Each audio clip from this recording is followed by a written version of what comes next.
ఎప్పటినుంచో అనుకుంటున్నా, ప్రజలంతా కోరుకుంటున్న గడియలు రాని వచ్చాయి. పాకిస్తాన్ ఆక్రమిత కాశ్మీర్‌లోకి భారత సైన్యం ఎంట్రీ ఇచ్చినట్లు సమాచారం అందుతోంది.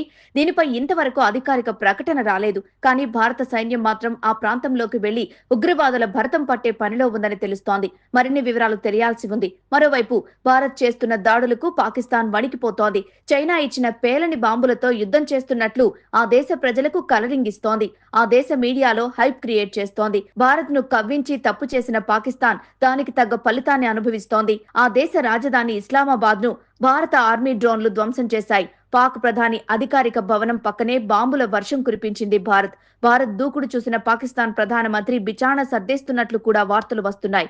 ఇప్పటి వరకు బంకర్లలో దాక్కున్న షాబాజ్ షరీఫ్ ఇప్పుడు విదేశాలకు పారిపోయేందుకు స్కెచ్ వేస్తున్నారు.